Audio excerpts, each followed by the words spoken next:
Hello everyone, and welcome to part 10 of this series where we are building a React application that allows the user to manage his book library. Since then we created many features for this application. First we introduced two routes, the home page and the book detail route, which allow us to edit a book. Now in the home page we have the ability to add a new book. So by adding the basic description and saving, we create a new book, and it will redirect us to the edit page.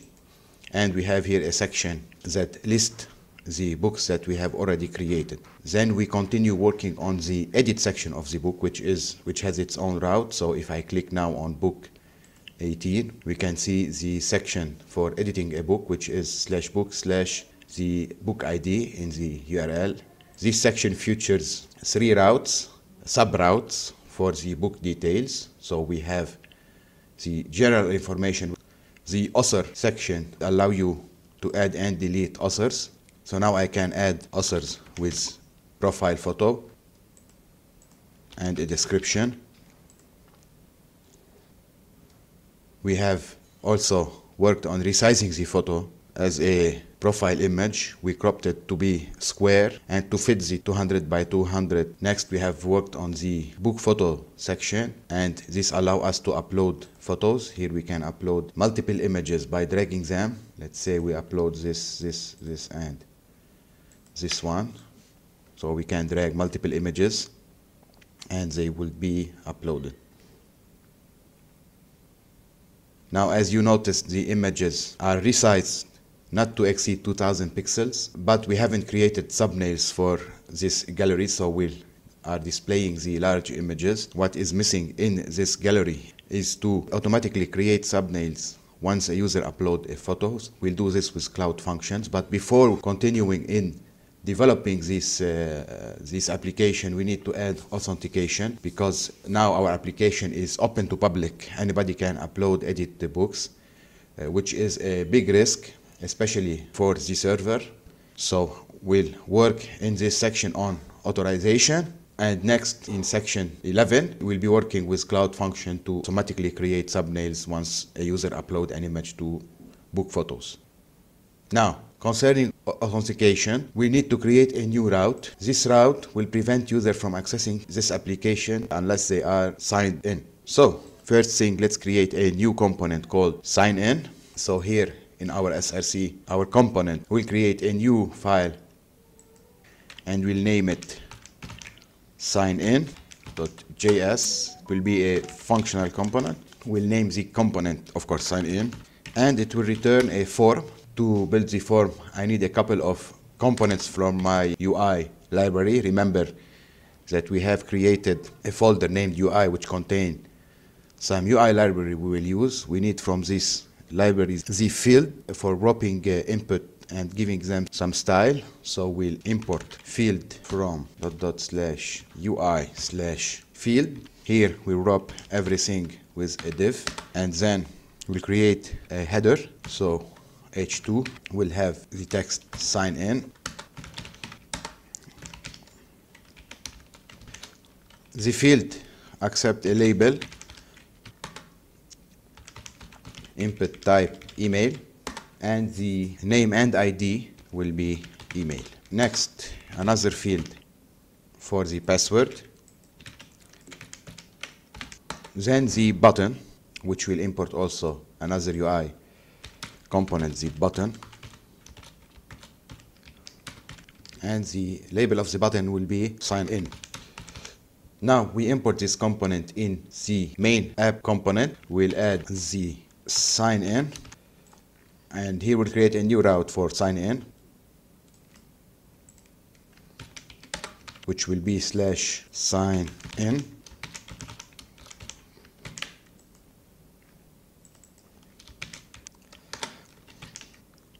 Oh, here we made a mistake. It should be /UI only. In our component sign in, we need to export, of course, the component.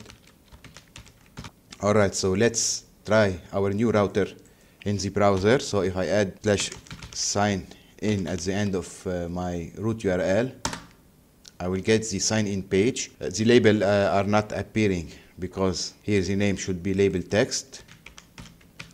Alright. One tweak I will do is concerning the style here. I will center the label with the field horizontally. So if I go to my field component, here I have the style div, which are displayed as a flex. I can add align items center. Now we have the form ready. All we need to do is to add the function that allow us to sign in from Firebase. Now Firebase have a function that you can use to sign in. This function accepts the email and password, very easy. Now to allow the user to sign in, first we need to capture the email and password into a state for this component. So we'll import use state. Here we'll set creds and set creds for credentials. At the beginning it will be empty values for email and for the password also. For each field we'll need to set the value to creds.email for the email, and for the password will be creds.password. Now we need to create a function for the onChange event for each of these fields. Now if you were following me in my previous video, we already have created a function for the book form. Here's the onChange, so I'll copy this function and pass it here. Now this function, alright, will set the credits, so we say set creds to the previous values plus the value of the input. So in order for this function to work, we need to have the name match the field name. We add the onChange for each field. Okay, this is it. We have first an error. It's not book, it's creds. Alright. And now this is good, but every time you are using the previous value of a state, it's better to send a function where you get the previous state.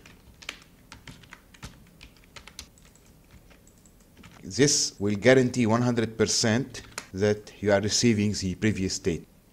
So if we give it a try, and I will open the component tab here, which allow me to check the state for the sign in component. Our state has some values here because my forms here are already populated with some value by the browser by default. So here if I type anything, I see that it is reflected in my state, the same for the password. Alright, which is what we want.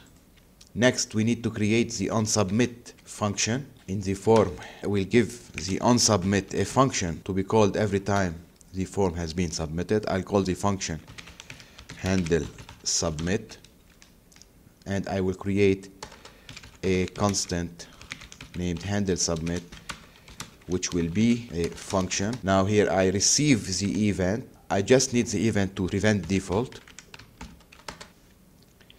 Now I have the credential. What I need is Firebase, so I'll import Firebase, and I can use it here in my handle submit to sign in user.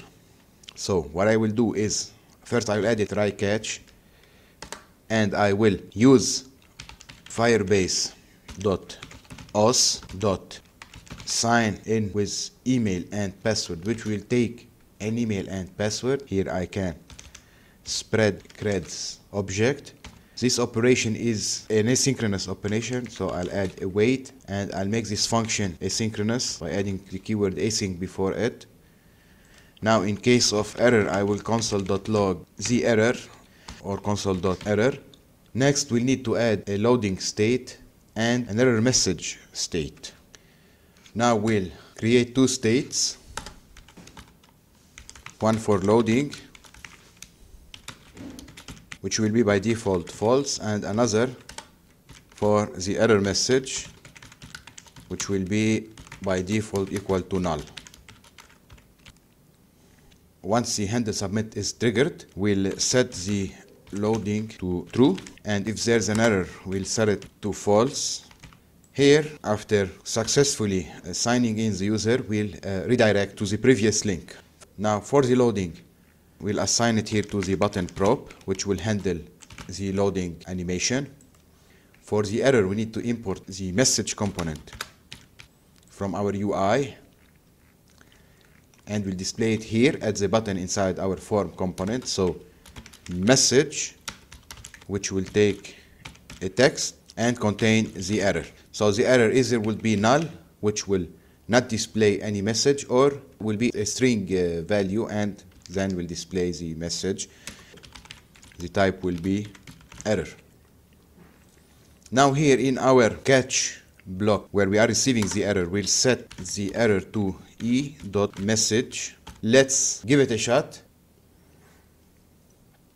We just sign in with whatever credential here has been auto-filled by my browser. Here concerning the spreading, this is work only for array, I guess. I will use creds.email and creds.password. Before trying, first we need to enable the authentication in Google Console. So here we'll go to authentication. We'll enable the email password field. Alright. Now we have another option here, email link, which will not activate it for now. So now if I go to my application and try the sign in form, I'll see the message here, there is no user record corresponding to this identifier. The user may have been deleted. It seems it's working. So we'll go to our user section here. We'll add a new user with the email john@test.test. The password is test, double test. So if we add the user, and now we try to log in with the user, it should work, but before we try it, we need to add a way to detect that a new user has been signed in. Now, after successfully signing in the user, we need a way to store his information where it will be easily accessible by any component in our application. So we need to build some kind of a store. Since we're using the new React 17, we have a new feature called the context. Plus we have the hooks features. Both can work together to provide a way similar like a store. What we'll do is we create this context, and this context will be used to provide any component with the auth information, from whether the user is logged in or not, the user information in case he is logged in. Even this, the sign in method, will be stored in the auth, and we'll store an observer that will observe the state of the user auth, whether he is logged in or logged out, and change the state that will be stored also inside the context. Let me show you step by step how we will do it. Similar to the toaster context here we have did in previous videos, I have explained everything step by step. Now we'll do the same thing by creating an auth context. So we'll go to our main folder here, the src. We can create a file called auth context.js. Now the auth, it could be lowercase because it's not in itself a component.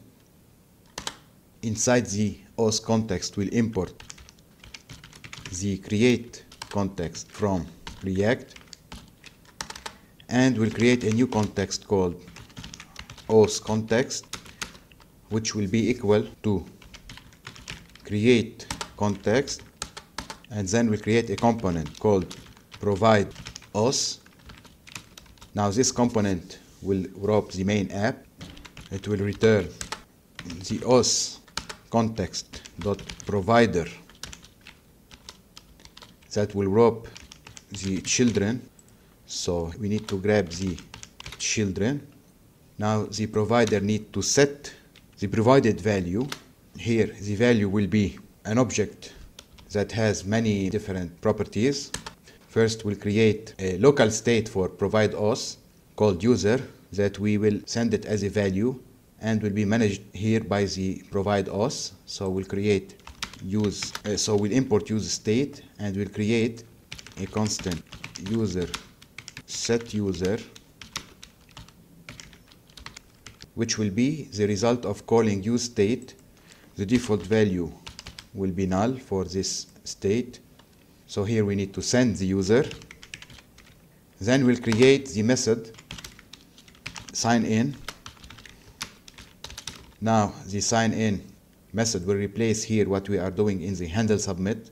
It will be this one here. Now it needs the email and password.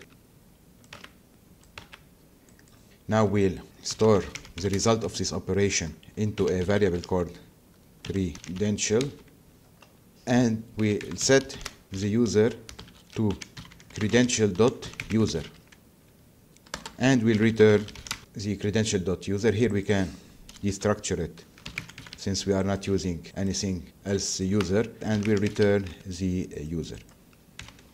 So this is for the sign in method. Also we send it as a value of the context. So sign in. Now we need to export provide auth. Next we need to create an effect with use effect. Now we'll use effect to create an observer that will observe the status of the user. So here we'll create the observer. Now the observer return a method that if called will unsubscribe from this observer. Here we'll be using Firebase, so we'll import. So Firebase dot auth dot on auth state change will take as a parameter a function. We'll get the user as a parameter for this function. Now we'll check if user, then we'll set the user state to user, else we'll set the user to false, and we'll return from the effect a function that will be called once the component has been destroyed. So we'll unsubscribe from this observer. Now here to use this context, I'll go to my main component, the app component. I will import the auth provider from the auth context. Here I'll make sure I'm exporting the provide auth. I will change the name to auth provider.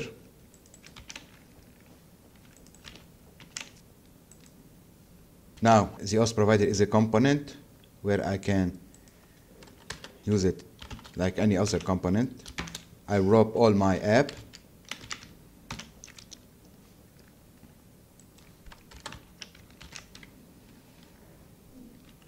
Now it seems we have an error in the auth context. Here we're using the await without adding the keyword async before the function. I have this value available for any component. For a component to be able to access to this value that I'm sending with the auth context, he need to import the auth context, and using the use context hook provided by React, he can use the value in the component. But to facilitate things, instead of importing two libraries, we'll do it here. We'll create a hook especially to get the value from the context. So I'll import here the use context, and I'll use it inside a hook. So I'll create constant use auth, which will be equal to a function that will return the use context with the auth context parameter, plus of course I need to export this use auth. This way I created a custom hook where I can import it in any of my components. So I can use here import use auth from auth context, and use auth will provide me the sign in method here. Now use auth, I can extract from it the object and store it in a constant called auth like any hook. Now the auth will contain the sign in method, which need to replace this here, auth dot sign in. I need to provide the email and password. Now here we need to have a promise where we can await for this operation. What we can do in the auth contact for the sign-in method, we can return a promise, return new promise, resolve and reject, and with a try catch we can run the code here by signing in the user and setting the user state. In case everything worked successfully, now we'll resolve with the user object. If there is any error, we'll reject with the error.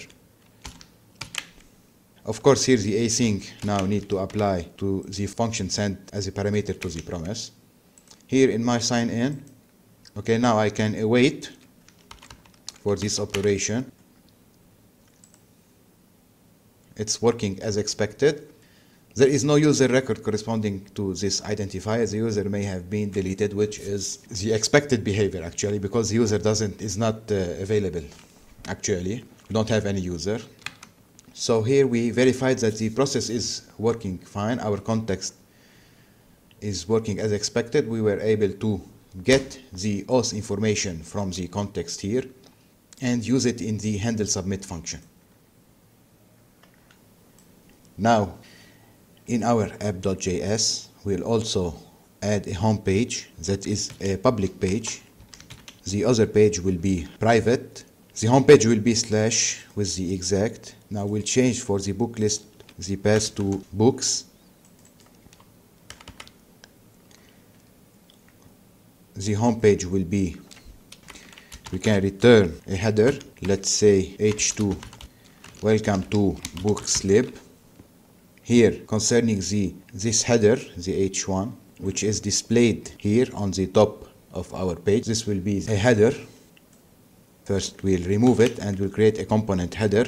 Here in the component we'll create a new file, we'll name it header.js, which will be a functional component, and we'll return the h1. Now we'll export the component.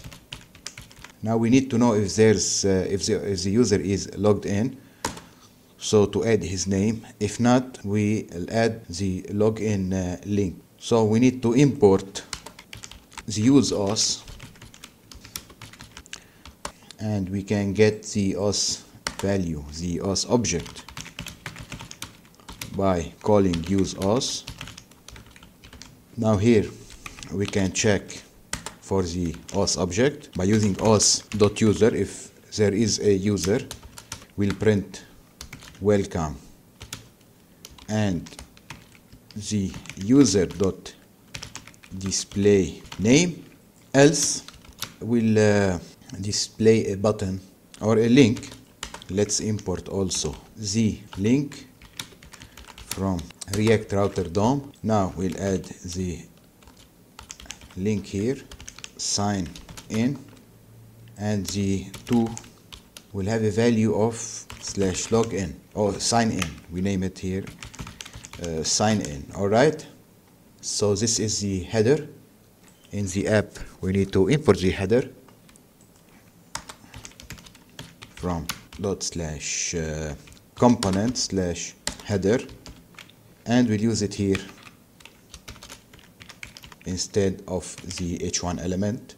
Now we have an error here that user is not defined. Oh, here I need to use auth.user. This should be, let's wrap everything in a div.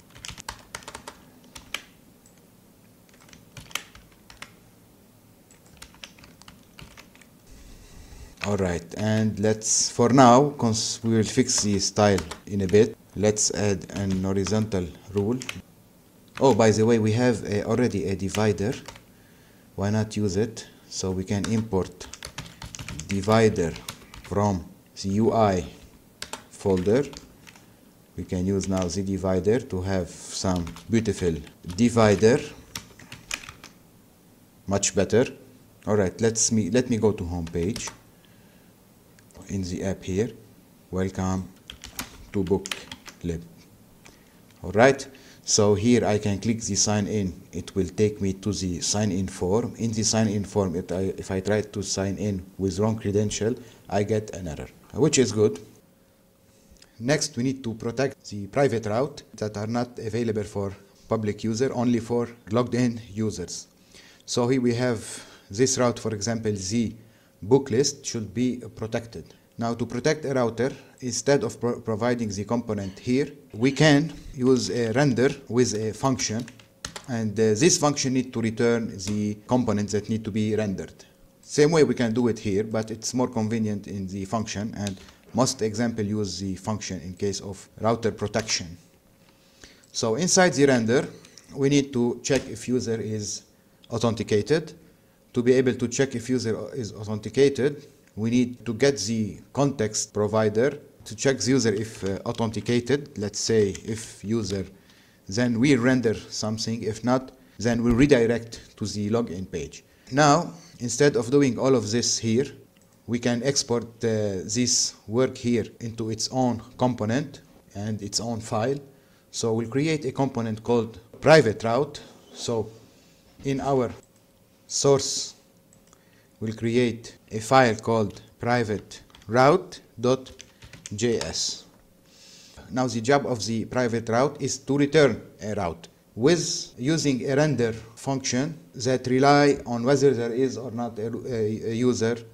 First we'll import route and redirect to be able to redirect from React Route DOM. Then we'll create a function, we'll name it private route. We'll grab from the prop the children and the rest of the props in a variable called rest.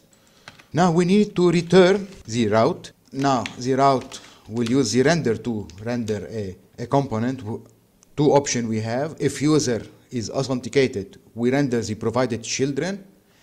If not, we render the redirect. So we'll give it the rest of the props, which should contain the pass, and then we'll use the render, which will take a function, and inside of the render we'll have a check if there's a user. So we need to import use auth from auth context, and we'll create an auth variable that will contain the result of calling use auth. Now we'll check here if auth.user will return the children. Now we can use the ternary condition here, which is very much shorter. So we return the children in case there's a user, else we'll redirect to the login page. So here we have to give the value /login, which will go to the login page. In the login page, we need to know where the user comes from which link, from the dashboard, from the book list, from the book details. So we need to have the link that the user was trying to access. So here we can provide to the two an object that contain pass name and a state. The pass name will be /sign in. Now we need to provide the current state of this route in the redirection. We need now to preserve the from, so we give it the object with the from attribute. Now to get the from, we need to extract the location. Here the from will be the location. Alright, now we'll export default the private route, and then we'll use it as a route. So here we'll import the private route, and this will replace the route. In the end it returns a route, so we need the pass, of course. For this one we'll start with this one here, a private route. Of course it needs the pass, and here we remove the render. We'll keep it as it was and render the book list. Now if we go and visit our app So this is our app. This is the home page, which is public. If we go to, let's say, books, we'll get redirected to the login page. Now in the login page, in case the user logged in successfully, here we need to add the redirection. Using the history, we can redirect programmatically. We'll import use history from React Router DOM. Here we'll create a constant history that will be the result returned by use history. And we can, in the login, we can use history.replace. History.replace. Why replace? Why not, for example, push? Because replace, it will replace the current URL. This way, after the user has successfully signed in and been redirected to the page that he was initially trying to access, if he go back, he will not be returned to the login page. This is why we use replace. But if we use, for example, push, which will add to the browser history, and if the user click back, he will return to the login page. So history.replace will give it the URL the user was initially trying to visit, which we have it in the current route. We have the from, remember. From will be inside the state of this route, and we can get the state from the location using the use location hook.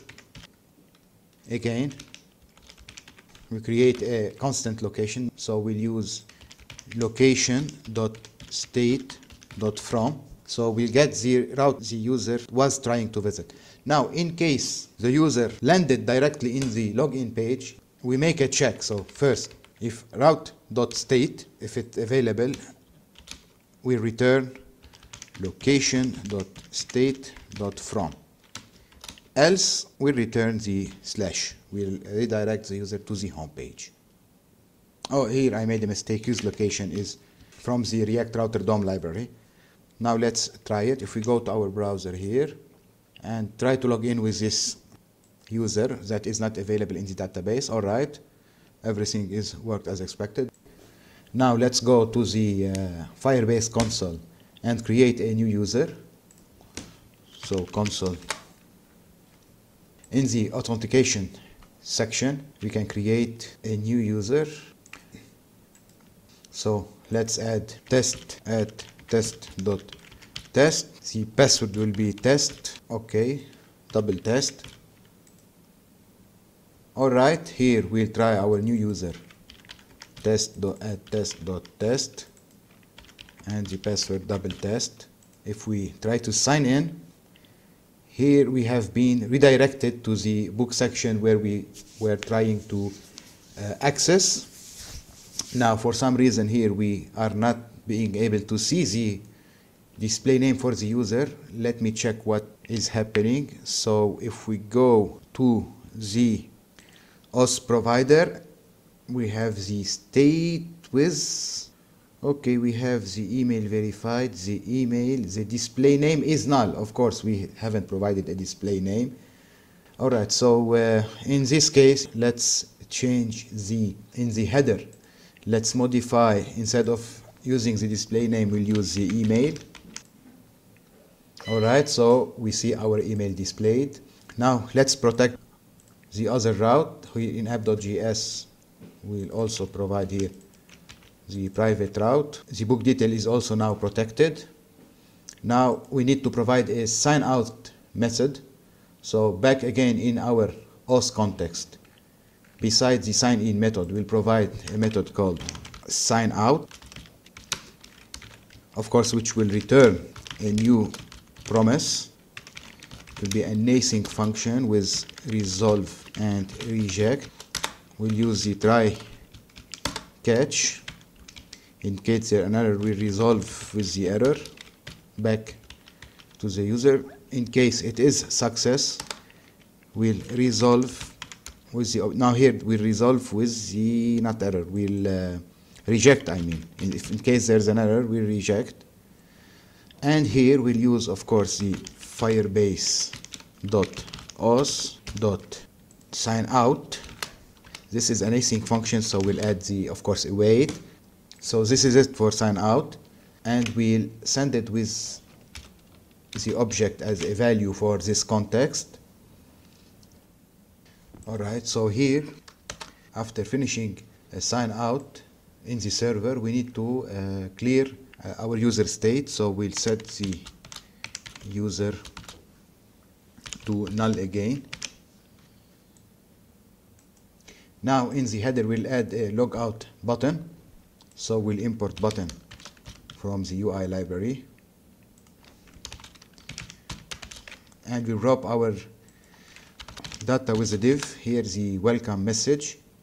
Then we'll add inside of it a button. That will be the sign out button. Sign out. Now on click we'll send an async function that will await for the auth.signout. If we test, here we have an error, it seems. Oh, we need to remove the comma at the end here. Here on click, I made a mistake. So now if we click on the sign out button, we sign out from our application. Let's try to access the books. Alright, we are redirected. If we click if we sign in, so let's again sign in with wrong user just to try it. Here we have the error message. So if we sign in with the correct user, it is working.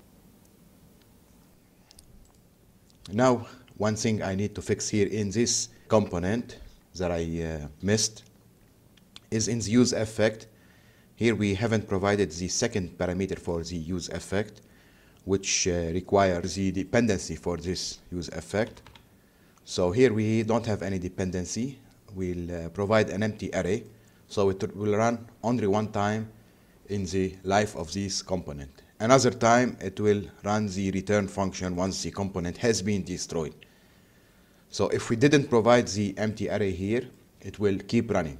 Alright? This is a small fix here that I forgot.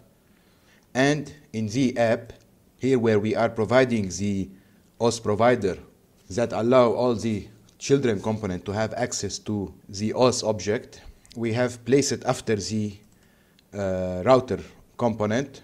Now, there's no side effect with this at the moment, but logically it is better to wrap the all other element from router to whatever toast provider, because the auth is needed also by the router itself.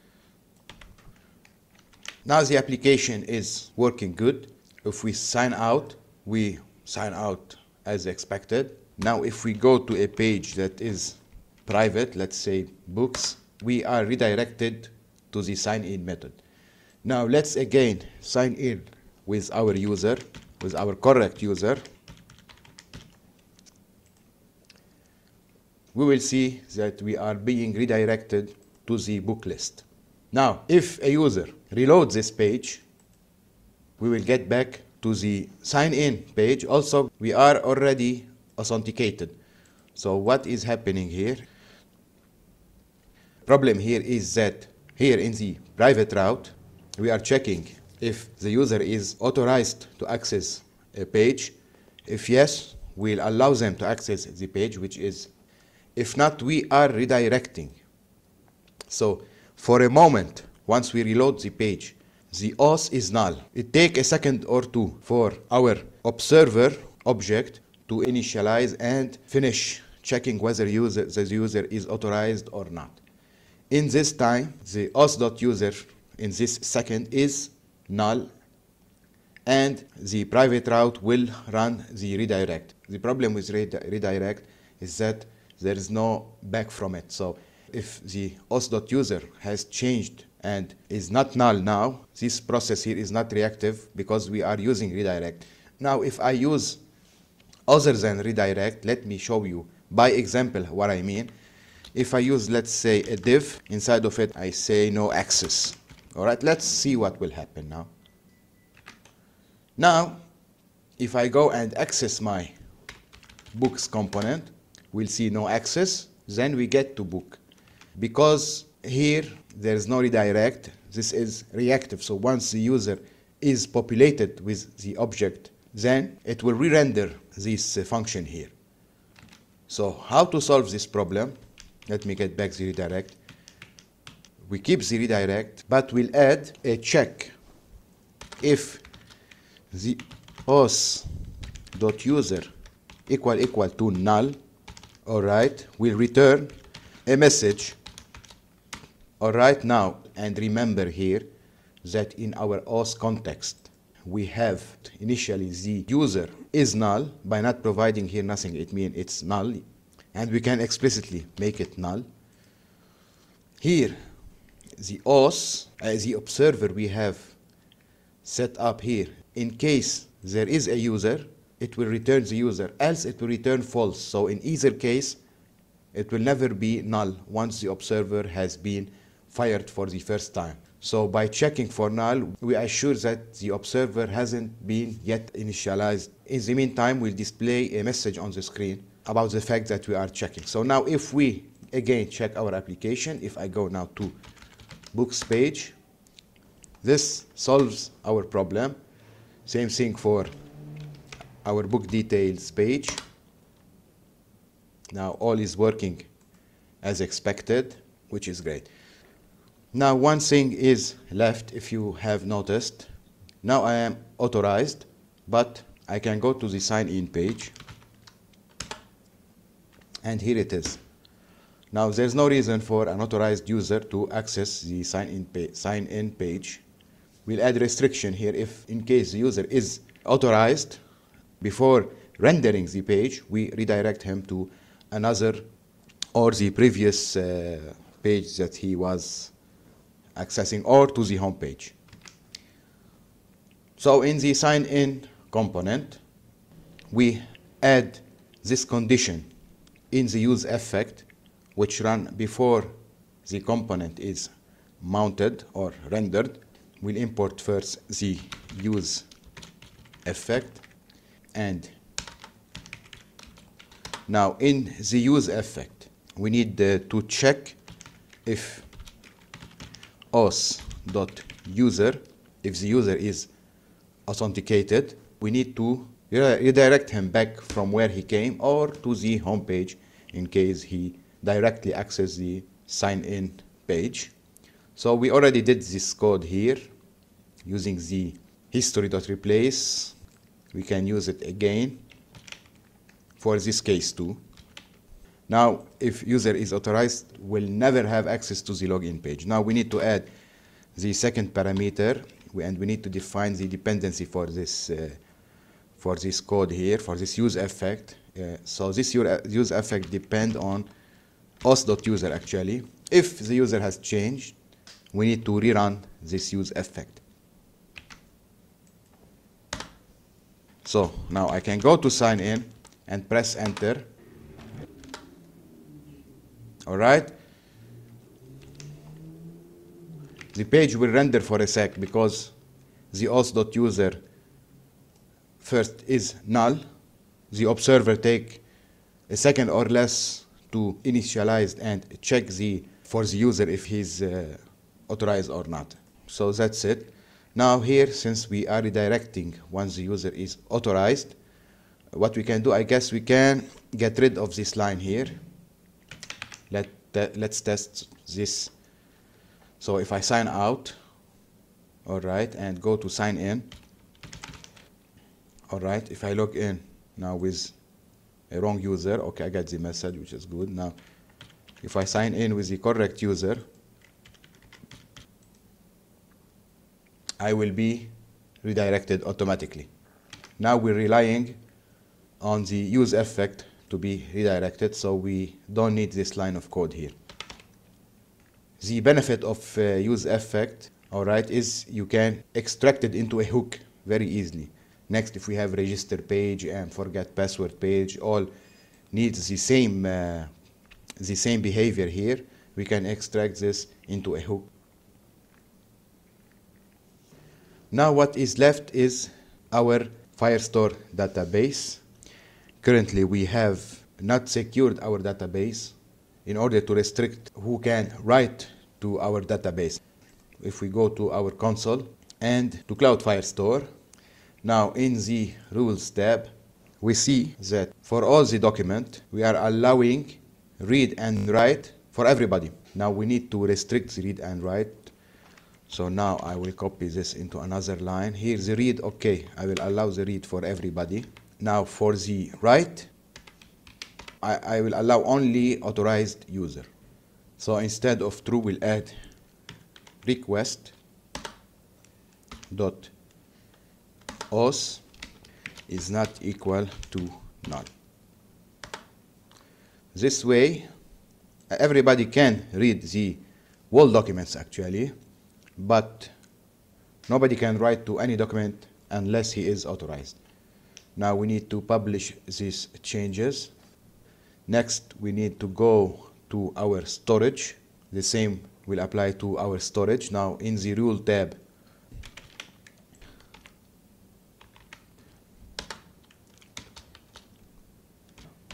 all right, let's publish this too. So let's test these new changes. In our app.js, instead of protecting the, let's say, the private route, the book details route, instead of protecting it, we'll just allow access to unauthorized user by replacing the private route with route. Actually, it's capital R. And let's test to see /book. Let's access any book. Now, of course, we can read the data. Anybody can read the data. So let's sign out. All right, I'm still in the page because I'm allowed to be in this page. If I reload, just to make sure I have access, I'm not authorized. If I change back to 993 and save, I get an error. An error occurred while trying to update the book.